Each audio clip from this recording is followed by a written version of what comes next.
Welcome to Colleen Pyke's Global Vision, a program dedicated to raising awareness of our world, whether in our own backyard or across the globe. Global Vision explores topics ranging from healing our body, mind, and spirit to how to heal our planet, explore our passions, and truly sign up for life. Global Vision with Colleen Pyke starts now.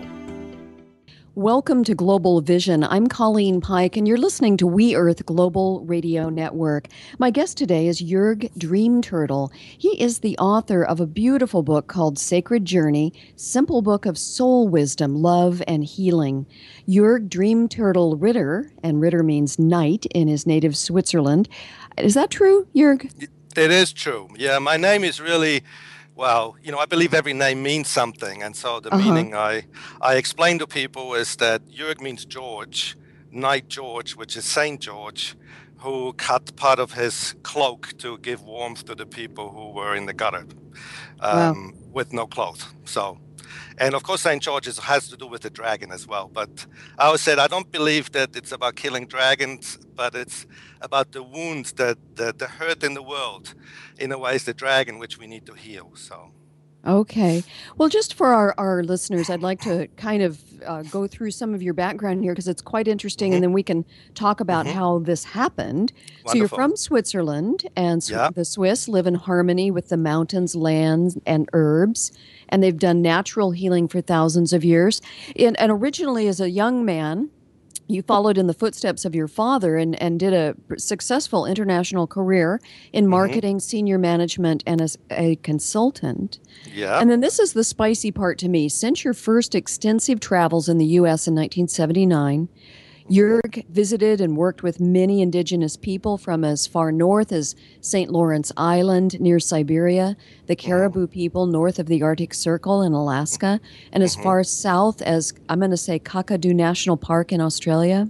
Can you tell us how you got your name Dream Turtle and how you came to be such a wandering healer? Well, I think that's just who I am. I don't actually describe myself as a healer because I believe we're all here to walk this journey ourselves and to grow through unpleasant experiences, which as we then forgive and come to feel compassion and love and what I call soul understanding and wisdom through our own journey, then we experience healing ourselves through overcoming hardship and coming back to love and compassion. And I guess ever since I was aware that there is American Indians, and then as I became a bit older, I started to read books, and I read a book, for example, Bury My Heart at Wounded Knee by D. Brown, where I was probably maybe 13, 14, that thousands of treaties were broken, and what happened to the indigenous people of North America. And my dream was really to help. I said I'd like to help those people. They were beautiful cultures. What happened to them, is not right. And then, I guess originally I followed kind of the footsteps of my father, trying to get his acceptance, trying to feel worthy. But my journey led me ultimately to Buster Yellow Kidney, who was a very renowned late Blackfoot medicine man. And he said, well, you are Dream Turtle. And I guess Dream Turtle to me is about the dream we carry in our heart and soul, which is also the dream of all of creation. And I believe we all carry a small part of that dream of creation in our being, in our heart. And it's ultimately about co-creating heaven on earth. Sounds a little bit, cliche, but I believe that's what we're here for. But we're also here to experience the whole spectrum of what love is not. Because if in spirit there's only love and God, and I always refer to color, say there's only color orange, which may be love, God, whatever. We're part of that, say we're in spirit. How do we really know what that is consciously? If you only know one color, how do you really know what that color is? And so the earth, I was told, and I found out, and I came to see is kind of like a school. Some of my guides call it a circus. Lots of fools and clowns abound. But where we can experience how does it feel when we become kind of separate from that energy of love. Now, we're never really separate, but we may feel that we are. Because when we get hurt, our heart closes. We protect our heart. And so therefore we become separate. And as a result of this closing of our heart, we then come into fear and we come into our mind. And then with our mind, we try to do the right thing, avoid the wrong thing, try to be in control, and that's where all the problems start. Well, I think as we get hurt, our first method is defense. Actual protection, exactly. We don't want to be hurt. We get hurt when our heart is open, say as a baby, as a young child. We are very much an open being, a feeling being. Some of course already get wounded in the womb. If say the mother is stressed or angry or hurt or sad, or those emotions very much affect us as well. Also, some children, if they actually know that their parents want to have a boy, but the being is a girl, then again that already affects the being before it's even born. So, yeah, it's a dangerous place. Well, I don't know. I mean, I always say when I work with somebody, there's like a human perspective, and there's a soul perspective. In human perspective is quite bleak and black and white, and this is bad and this is good. We basically judge based on our own experiences and based on what we know in the head, based on what we have learned in the head. To me, that's a human perspective. And then we judge. We say, you're doing this is wrong. You should do this. Don't do that. We act from a wounded part of ourselves. Whereas the heart and soul perspective, as we heal what's in our heart and life, more and more we can realize that everything which happened in my life was there for a reason. Every encounter, every experience was there in absolute perfection, not pleasant, not always happy and loving and whatever, but for me to go deeper into my being and to become more conscious, to become more feeling, to become more compassionate for others. How can I know if I've never had any physical pain? How can I really relate to somebody who's broken a leg? I can say, well, I can imagine this hurts, but I don't really know because I never had any. So all those experiences ultimately help us to feel more compassion for other people. But we have to be open to feel the truth in our heart and in our life. And most people do everything possible to not go there. We're talking today with Juerg Dreamturtle. His book is called Sacred Journey, and I'm Colleen Pyke. You're listening to Global Vision today here on WGRNradio.com. That's We Earth Global Radio Network. Juerg, how can people get your book?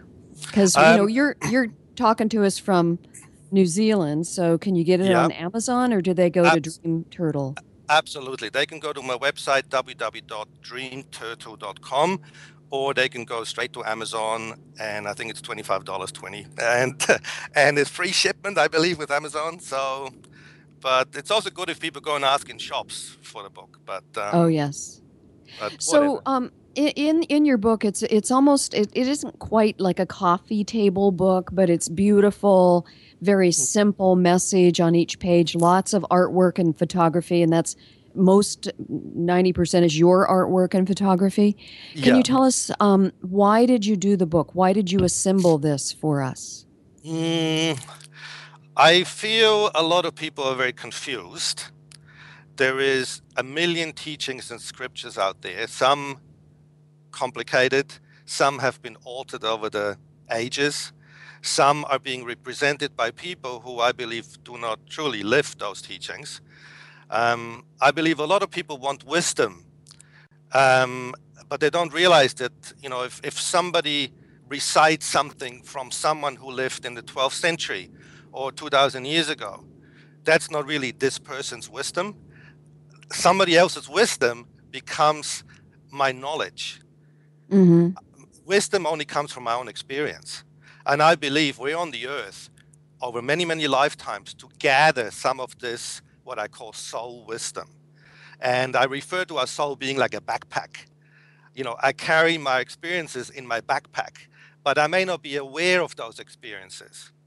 And I believe in every lifetime, we come to the perfect situation, not as punishment, as an opportunity to grow, as an opportunity to understand more or feel more, become more conscious. Say, if I do not truly feel love and compassion for my father, who, assume he's an alcoholic, he's not, but if, say he was, and there were certain elements where I just could not come to forgiving him. I believe I may well look back at this life and say, oh, well, this was not bad, that was quite okay. But, oh, dear, how come I wasn't able to feel love and compassion for my father for certain experiences? It's easy to say, oh, yeah, sure, I love my dad, and, he did the best he could. But, oh, what about when that happened or when that happened? And I believe we're here to heal every one of those core experiences which were hurtful, painful, whatever. And it's interesting that Jesus said, when he was asked, how many times should we forgive? 70 times. And he said, 70 times, 70 times. Now that's 4,900 times. Mm-hmm. I think if we all healed the 4,900 most hurtful experiences in our life, we would be pretty in good shape. Juerg Dreamturtle is my guest today. His name is also Juerg Ritter. He is from from Switzerland, and you've been living in New Zealand for quite a while. Why did you choose New Zealand? Is there a special energy for you? No, it was mainly my dad. He traveled the world, and he always said, oh, New Zealand's the most beautiful country in the world. And so when I was 18, 19, I wanted to come here. I didn't get a visa, so instead I ended up doing a sort of a one-year training with a small consulting company in New Jersey. So, and after that, I did this travel first time to reservations First Nations. But New Zealand I do believe New Zealand is as a colonialist country, I believe that the government has really made a huge effort to reconcile, what was done wrong or unjust 150 years ago when people came here.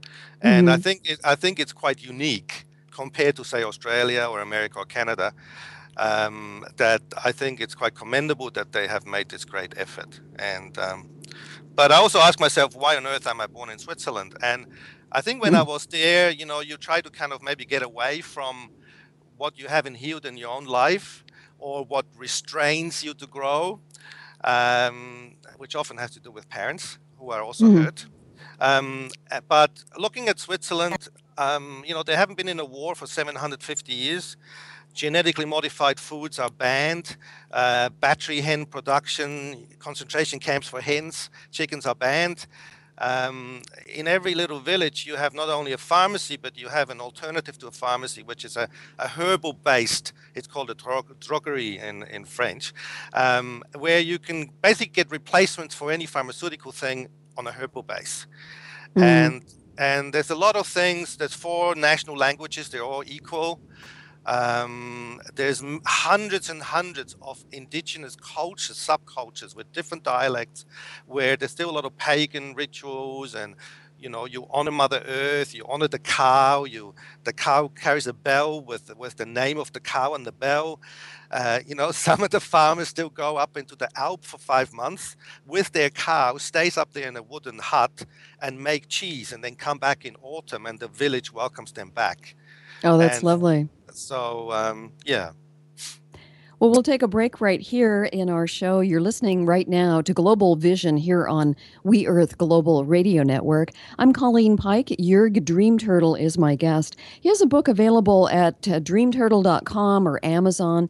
It's called Sacred Journey, a simple book of soul wisdom, love, and healing. We'll be right back in just a moment. Stay with us. Colleen Pyke's Global Vision, a program dedicated to raising awareness of our world, whether in our own backyard or across the globe.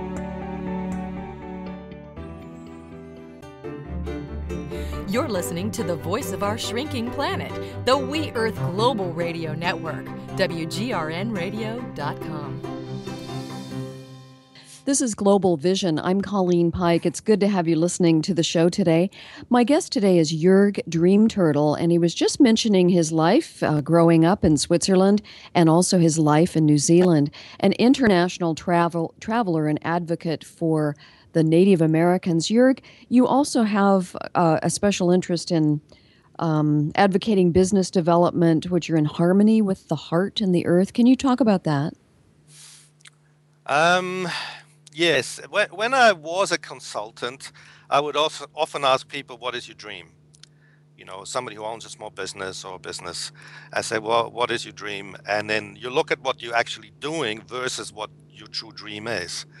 I believe that a lot of men, in particular, also some women, you know, you get hurt from home, your self-worth is diminished as a result. Later you are trying to prove yourself to Mm. yourself, partly still maybe to your father or whatever. And then because we are hurt and partly we are protecting our heart, we then go about it coming from the mind. So I want to be successful. I want to, you know, accumulate things, or even doing the right thing, the good thing, can very much come from the wounded healer. And I have spent over the last 12 years, I've very much focused on my own healing, on my own, you know, every day to be open to feel what comes up in me, what gets triggered in me. And instead of just reacting to say, oh, you make me angry, go away, say, well, okay, why am I irritated? Why am I frustrated? And then I follow this to the source, to the beginning. I say, when did I first feel like this in my life? And obviously, this is something I haven't completely healed. And I Mm. believe there's many levels and layers to healing. You know, I think a lot of people may want for somebody to come along and take their headache away, say, or whatever is unpleasant. And we can do that. We have learned many techniques how we can be positive, or we can take some herbs, or we can have all sorts of processes. But I want to know what is at the root of this. What is the actual cause of this? And what is my opportunity to then to first feel it? Because I can only heal it if I allow myself to first feel it. And I may resist to feel it because, you know, first I might feel some anger, then maybe some hurt, then maybe some sadness. And that sadness, which I call sacred sadness, I learned is what opens my heart to feel love and compassion for the other person, say my dad. And when I can connect with this sacred sadness, which again, you know, a lot of people say, oh, just get on with it, just get over it, you know, just let it go, just let it be in the past. I don't believe that works. It's like the first time you have loved someone, the first kiss, the first time you made love, say. You know, how can you say that's just in the past? I believe that's a part of me now, right? You know, certain Well, experiences like seeing a sunset or rain, you know, whatever, yeah. beautiful things. So likewise, some of those things are very much part of me too, and I believe they're an opportunity now to feel and to work with this, so that as a result, I can feel more compassion and more love, not only for my dad, but for myself and for all people. And your philosophy here, you know how they say, the Buddhists especially, living in the moment? Yeah. What you're saying is you need to heal these things from whatever happened in order to really be in the present at all. Otherwise, you're kind of just knee jerk reacting. Yeah, I believe I used to say, you know, it's about being grounded. So you stand with your feet on the ground. I always say sometimes imagine the earth being a big elephant and you're standing on this big elephant, which is alive and conscious. But anyway, and then you're in your center, means you have like an energy, like an egg in front of your stomach. And that's your center of self. That's where your emotions are, feelings. Not love and not sadness, but everything else, like anger, frustration, you know, your stomach tightens up, something you struggle to digest on an emotional basis. So that's solar plexus, that's being centered. And then the third thing is to be in the heart, to actually consciously feel in the heart. And I believe being in the present for me means to be conscious, but also to feel. How can I be conscious if I don't feel? You know, to me, to imagine being conscious uh, is like almost being separate from myself. And as you know, this, you know, mind, body, spirit. I would say, well, what about the heart? What's the most important in our life? People say, well, to be happy. Okay, when do you feel happy? Has often to do mostly with love. Where do we feel love? In our heart. And yet we have kind of trivialized the heart in a way, and even love sometimes. Yeah. What would you say to someone, let's say a business person that's quite busy? How would someone get to their heart? I think a lot of times people's hearts are broken, they lose a loved one, something like that happens, and then they'll approach the Yeah. heart. But what about the Or left brain business man or woman? What advice would you give to well, get to first the of heart? all, you have to want to. You have to be ready. It's not about trying to change people and tell them what to do. I believe we are on this journey. We are here to take full responsibility for our journey. And on some level, that's what some people may be afraid of. It's easier to blame this person and that person and those circumstances. It's not about blaming. It's about, I want to take responsibility for my journey. This is my journey.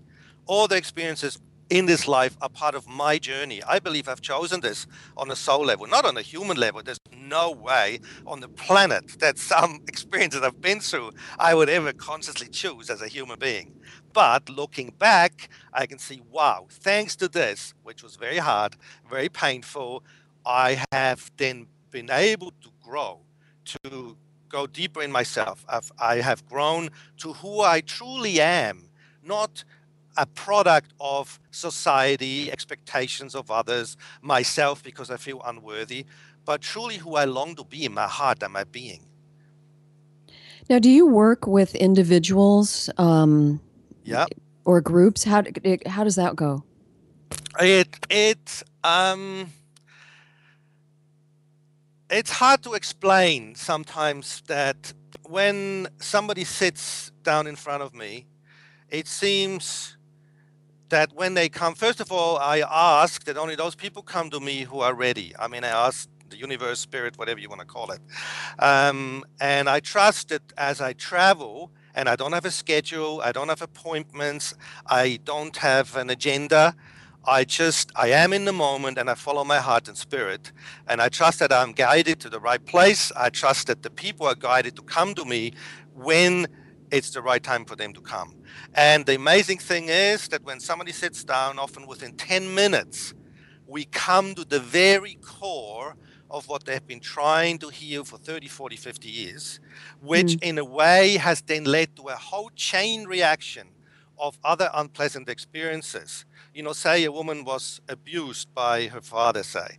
If she doesn't heal this, she will often re-attract other people who abuse her, because she in a way carries this energy, and it's not her fault. I'm not saying she does not the right thing or whatever, but I believe it's like a magnet, because on a soul level and my being and my heart long to heal this. So therefore, how can I heal it unless I attract something which is unpleasant, which brings this out? I call them triggers, right? So I attract this trigger which brings out, say, this fear or anger or hurt or sadness in me. If I just leave it at that and I just react and then say, oh, I'm going to avoid this now, then I have missed an opportunity to heal this from way back. And the sad thing is, we have, the people from Europe who have had a very hurtful history with wars and plagues and 400 years of Spanish Inquisition and you name it, they've had it. Diseases and the 3 Black Plagues killed 137 million people with the fleas of a rat, which is interesting. Anyway, I just read about the Jain monks who influenced Mahatma Gandhi. And the Jain monks, they practice non-violence to extreme levels. And when they have fleas, they're not allowed to kill the fleas. They cut their hair off and they tie it around their legs so that the fleas still have nourishment from whatever's on the legs, and they don't die. I mean, they'll die eventually, but Well, it's kind of extreme. It is kind of extreme, but they probably don't experience the plague brought to them by fleas. So that's anyway. So as we work to heal our hearts, and you're talking about someone that might, like a woman being abused by her father and then attract abusers in her life, for someone listening now that's never going to have an appointment with you, because of miles or whatever. How can someone can someone approach these things on their own and quote heal themselves? I feel so. I mean, I have spent 10 years of. I started out with a book of 330 pages, and it's taken me over 10 years to bring it down to what, I was really devoted to make it as simple as possible.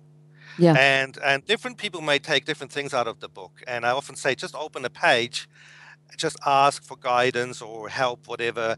Just open a page and then see, how does that relate to you? How does that reflect to you? But to come back to that woman, I often quote this prisoner of war of a Japanese war camp, who 30 years later is interviewed by a journalist. And the journalist says, well, he talks to him about his experience, which was, of course, terrible. And he says, well, can you ever forgive the Japanese? And the man says, oh, never, never. It was so terrible. So the journalist says, well, I guess that means you're still in prison. And so if we do not heal those things, I'm actually still getting abused. I may shut that part of me down or out. But I say it's like a car with 4 cylinders. If 2 of those cylinders don't work, sure, I can go and polish the other 2 and paint them and do whatever. But obviously, I don't have the capacity to feel as much love, compassion, save a life, be myself, co-create as much as if I was to run on all 4 cylinders.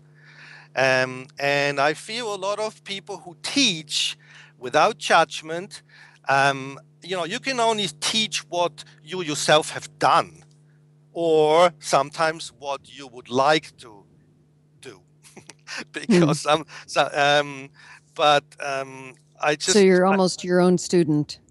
Yes, I just found something from Carl Gustav Jung, who was Swiss, who lived, his favorite place was in a simple house in Switzerland. He was a Swiss psychologist, right? He did a lot of work to do with the shadow. He said, for example, to confront a person with his shadow is to show him his own light. And he says, only if the doctor knows how to cope with himself and his own problems will he be able to teach his patients to do the same. Only then.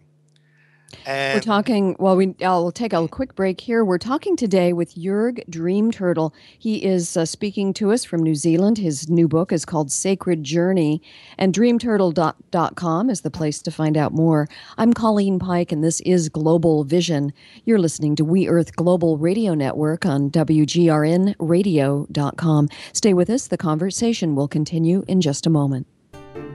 You're listening to the voice of our shared planet, the We Earth Global Radio Network, WGRNradio.com. Welcome back to Global Vision on We Earth Global Radio Network. I'm Colleen Pyke. My guest is Juerg Dreamturtle. And Juerg, you have traveled all over the world, right? Haven't you been in something like 35 countries? Yeah, I think it's probably more than that, but no, not all over the world. I haven't really been to Africa. I'd like to go there. Also to South Africa, but I've been in many other countries, but there's definitely many more to come. Yes. So in that traveling, have you noticed that there's a common thread among people? In other words, somebody might be from Europe or the U.S. or Native American, but that healing of the heart issue is a common thread? I think so. It was Thoreau, the American author or French philosopher, whatever, who said that most people live in a state of quiet desperation, and that was 150 years ago. I believe that many people still actually are in that kind of state, but we try not to be there. We try to be happy. We try to be positive. We may meditate. We may run. We may exercise. We may have nice music. We may buy things or have things or try to be successful, or we are successful. I believe many of those things, if they're not truly in harmony with my heart, then they are just a distraction. And they take me away from truly doing this work. I believe this is the work we're here to do, to go through experiences which are not pleasant, and then through our own effort, not somebody come and do it for us, through our own effort, bit by bit, day by day, transform those to feeling love and compassion, to have more understanding, to become wiser as a result of this work. And I think it's the most beautiful work I can imagine. It's simple, but it's definitely not easy. So is the work that you do, and I'm going to call it the sacred journey or healing of the heart, is it done by many, many people around the world in other forms? I think some people obviously come to a place of forgiveness, and some of the elders, especially indigenous elders, especially American Indian elders, especially the prairie nations, who used to be nomadic. I have a very, very high respect. Nations like the Blackfoot and the Lakota, and I have sort of spirit family there and brothers, and I feel that despite of all which has happened to them over the last 200 years, the true elders and medicine people still talk about we're all brothers and sisters, we're all one family. So they have somehow come to a place of forgiveness. And I think that's truly amazing. And I've met people with, no arms and no legs sitting on a piece of wood in India in the gutter. You look in that person's eyes and you can truly see God. I mean, you can see this beautiful being who is not angry, doesn't feel he's a victim, he has no resentment. He is a grateful, humble, beautiful being. And I absolutely salute those people. Do you have and I'm sure there are many, but like a spiritual teacher of some type? I have been able to, I believe every day we have support, we have guidance. There is guides around us every day who are devoted to help us. They may be people who've passed away. They may be other people who somehow we know from the past, where we have helped each other. Maybe we've been children or family or lovers or partners, or they've been our teachers in the past.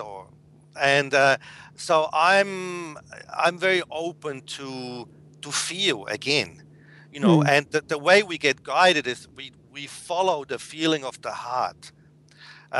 So I feel I should go left here or right. And I've practiced this for probably 20 years now. That I've learned to trust my feeling, not a mind emotion, because we can be very emotional. If I have a wounded emotion, I say, "Yay, this is so great and so fantastic," or this person, he's absolutely sensational and he's the best, partner I ever had. But we project from something we haven't healed, something we would like to see.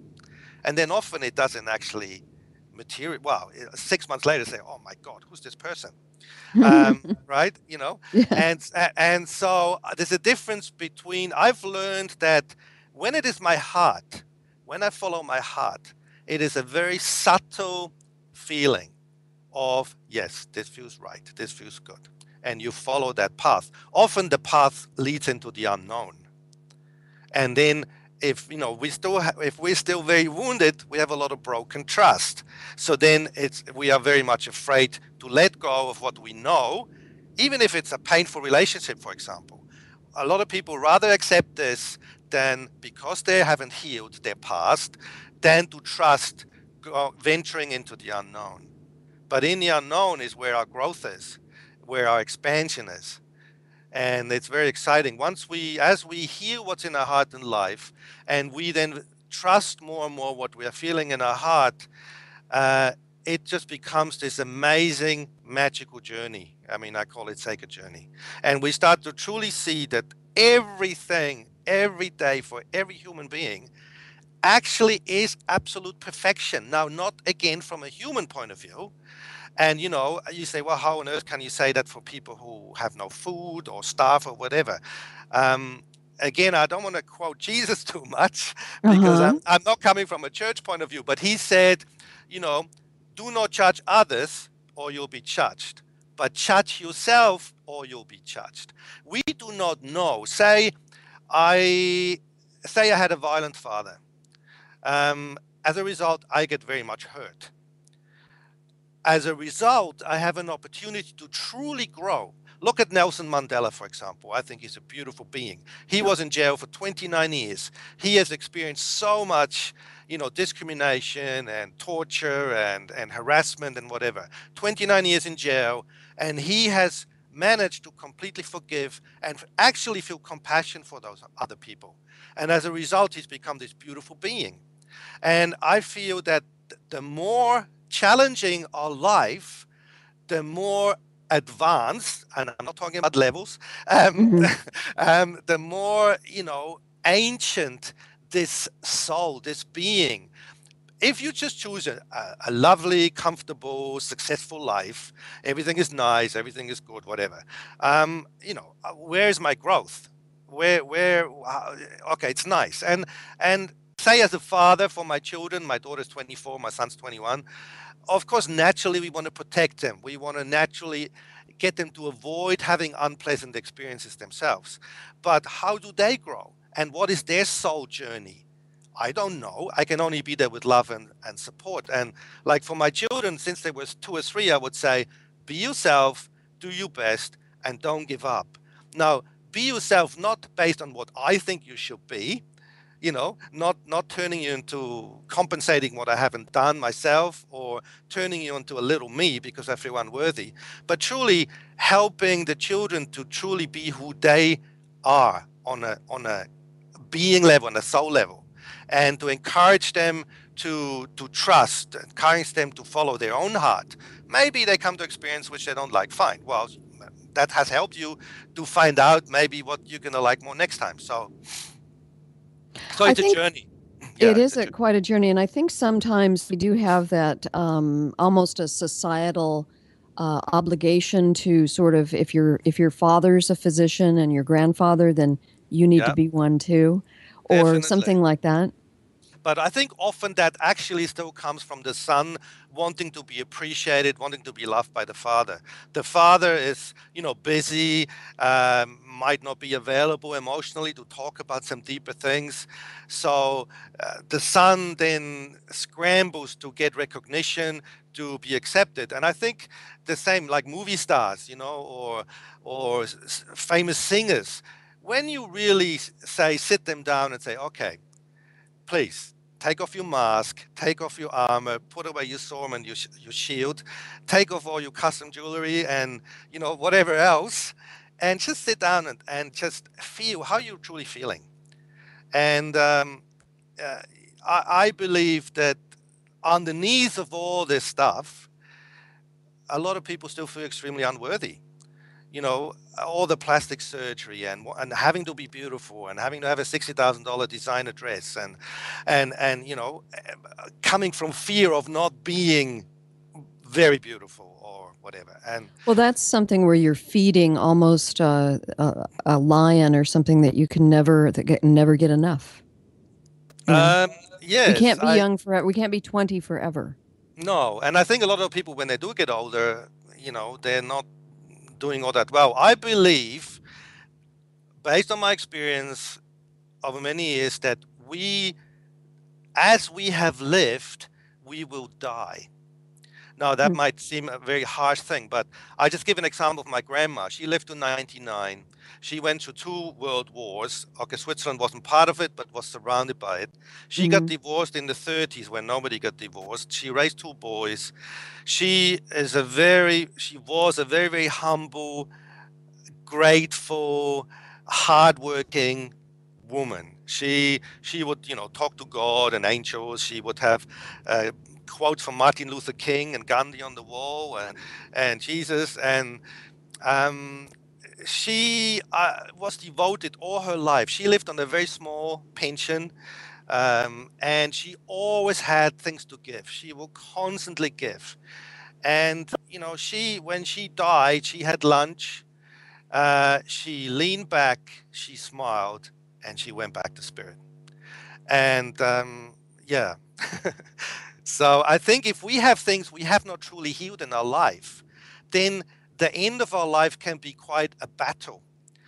I believe a lot of people drift away into dementia and Alzheimer, because we are telling our body that I want to forget. I don't cope with those things. I just want to kind of, leave them. And our body is very responsive to the kind of unconscious messages and feelings and emotions and thoughts we are giving to ourselves. But then often, of course, we don't want to listen to what our body is trying to tell us, my back pain or my, whatever it is. That's part of the work I do with people, is help them to actually listen to the messages of their body, but also of relationships, of things which happen in that person's life, struggles, and then see, okay, now how does that relate to something which actually is in you, which you have not healed from your past? And because you have not healed it, you reattract and recreate those kind of things. We're talking today with Juerg Dreamturtle, and his name is also Juerg Ritter. He is speaking to us from New Zealand, which is kind of fun, on Skype. You are listening to Global Vision here on We Earth Global Radio Network. I'm Colleen Pyke. His book is called Sacred Journey, simple book of soul wisdom, love, and healing. And you can learn more at dreamturtle.com and order the book, also through Amazon. You can also listen to us anytime at wgrnradio.com. We'll be right back in just a moment to hear more as the conversation continues. Colleen Pyke's Global Vision, a program dedicated to raising awareness of our world, whether in our own backyard or across the globe. You're listening to the voice of our shrinking planet, the We Earth Global Radio Network, WGRNradio.com. Welcome to Global Vision on We Earth Global Radio Network. I'm Colleen Pyke. Juerg Dreamturtle is my guest, and his book is called Sacred Journey. Juerg, you've mentioned in this interview about maybe a son wanting to be whatever the father would approve of. Is there a thread for woman, a daughter to mother? Is there a similar story there, or something different? Yeah, how to say this without coming across, judgmental. I have learned that a lot of women, where they consciously or unconsciously know that the father wanted to have a son, then end up doing things which men would do. Like they may plunge themselves into a career of which typically is a kind of more a man's career. They cut off their hair. They wear more kind of like men's clothes, and I feel in the process they actually often they lose who they truly are. They lose who they truly long to be. And that's kind of sad. Whereas, of course, in men, often say if there's a more intuitive vocation, a more creative vocation, like music or art or whatever, often, the man is kind of, well, at least sort of historically was discouraged generally to kind of follow this and say, oh, you'll never make it as this, or, you never can make a living of this, because the parents did not have that chance to maybe follow their own vocation, their own gifts and dream. In your book, you talk a little bit here and there about sacred sadness and also having a sacred life. Could you describe what those mean? I really have learned, there's a lot of people say, oh, just get out of your mind and come into your heart, or let's do a meditation, and I visualize my heart chakra opening, and it's also beautiful, and everything is love and whatever. And then you leave the meditation hall and you go back, you sit in your car, and somebody cuts you off on the road, and you swear at that person, or you're angry at the waitress, or you shoot the tires of the car. Right. I believe that in order to work with the heart, we need to first go through the protective layers of my mind. So anger is on the outset. Underneath anger is always hurt, feeling overpowered, feeling helpless, feeling Yeah, I don't know what to do, whatever. But as I go deeper, if I allow myself to go deeper, I ultimately come to the sacred sadness. When I can allow myself to feel the sacred sadness is always connected to love. When I Mm. follow sacred sadness, I have an opportunity to feel more love. Why am I sad? I sometimes say, there's something you're sad about in your life.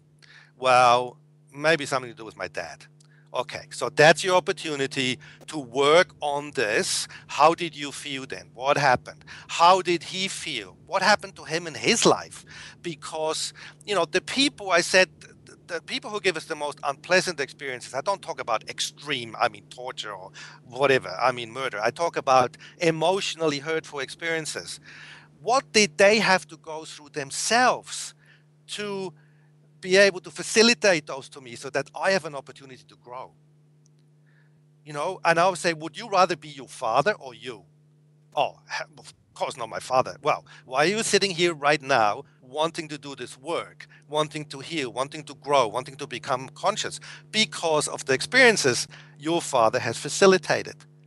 So on a soul level, those people, offer to help us. They're like a catalyst or like a facilitator. In order to be able to give us those experiences, they themselves had to go through painful and hurtful experiences. And the reason why, they are hurting us is because they didn't know how to heal theirs. Do you think I've read somewhere that if as you heal yourself, you can heal the generations behind you?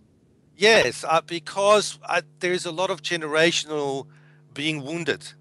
It started in Europe, as I said, and if you don't heal what's in yourself, you consciously or unconsciously, to some level, will pass on some of what you have not healed to others. You will hurt them, maybe unconsciously, maybe consciously, whatever. I think most people do not want to actually consciously hurt somebody else. Talking family, right? But Mhm. but if there's something you haven't healed, you will react. You will maybe project. You will see things in somebody else which actually are not there. They are a projection of what you have experienced yourself. And based on your hurtful experiences, you see something out there which actually is not true, which doesn't exist. Mm. Uh, um, and again, Carl Gustav Jung, he talks about if people never work with what he calls the shadow, you can actually lose your shadow, meaning you are losing the opportunity to do this work. If you're so in denial, for years and years and years and years, and you only focus on everything which goes away from what you have not healed, it will be harder and harder and harder to actually do this work. And then sometimes, as you said, maybe somebody gets cancer, somebody dies, something else happens. And then again, you have this kind of big door which opens. If people know how to do it, I believe most people don't know how to do this work. Well, that's why it's important for you to write the book and for us to have this conversation. Right. Yes. No, that's good. I'm grateful. What about, and I know we've kind of covered this, but let's say a woman who attracts, let's say 10, wife beaters, in other words, over and over and over, each one cheats or, hits or something like that. How do you break that chain? I mean, it's an obvious pattern. Yeah, you don't. How do you work with someone in that way? I wouldn't call it breaking, because breaking again means you try to cut it off, sever it. A lot of people who've had painful experiences with love, then either totally avoid it, they basically give up, or they choose the opposite. Say even with the father, because for a woman, the first man to love her is the father. Now, say the father was a real softie and the mother totally dominated him. It's most likely that then the daughter subconsciously says, I'm not going to choose a partner like this. I'm going to choose somebody who's strong, the opposite, right? Anyway, but so in order to heal this chain, you have to first you have to be honest and say, okay, this is how I really feel. Where did this start in my life? The first time I've experienced something like this is, when I was young, and it had to do with my father, say. So in order to heal this chain of events, which was just like one is tied to the other, I need to then come to what I call sacred sadness. My heart is open to feel love and compassion. I can then feel, how did my father feel behind this wounded facade of him, which then translated maybe into aggression or violence or whatever. Underneath it, he was a wounded man. If I can feel love and compassion for him and feel his longing for love, his sadness, his feeling he wasn't good enough, that then allows me to feel compassion for him. And that then changes the energy in me. So I'm no longer the victim of that. And the only way to become free is to truly feel love and compassion. Forgiveness is a word. I prefer to say love and compassion. And not just for the father generally, but for this and that and this what happened. If I don't heal some of those specific things, I will re-attract similar situations. Somebody will cheat me. Somebody will, talk down on me. Somebody will do whatever. So there's another facet of those experiences which I can then go back to and specifically connect with something which has happened when I felt like that with a certain person, often the father or the mother. And then I can feel love and compassion for them. And that's how I transform this in me. And then I can be true to this in my heart. You asked about sacred life. I believe our sacred life is that we heal what's in our heart and life. And then we are true to what we have healed, not true to my wounded part. But true to the healing and bring it forward? Yeah, so be true to the love and compassion. So the four cylinders over time then actually become four cylinders or close to it, and we can feel love and compassion in all of them. And then we say, okay, how does this decision feel? How on earth could I cut down, a rainforest? How on earth could I harm people or employ them in slave factories in China and make millions of dollars, or spray pesticides and pollute, the water and kill weeds, which actually are more healthy to us than what we grow in the land. But anyway, that's a different story. But we can then be true to our heart and feel and trust, and then co-create, coming from love, coming from compassion, and co-create for the good, not only of us, because we will feel good when we are true to our heart, but also for the good of all people and Mother Earth. And, that's what indigenous people of all ages had in common. And most of the indigenous names of people actually meant ordinary people. We are just people. But we are people who had some reverence of everything which was living, which was providing everything to them to live. And there was a sense of community and family. I'm sure it wasn't perfect, nothing was perfect, but there was a sense of community, and there was a sense of not living a selfish cut-off life because I'm wounded. I become separate to the oneness. I close my heart, and then I try to be in control. No, to heal what's in the heart and life, to be true to our heart, and then to one moment at a time make a conscious feeling choice in harmony with this. And as I do this, my life transforms, and I believe this is the way we're going to ultimately create heaven on earth, starting in myself. We are out of time, but I really appreciate your information, your insights, your book, and your interview with us today. Well, thank you very much too, Colleen. It's a pleasure.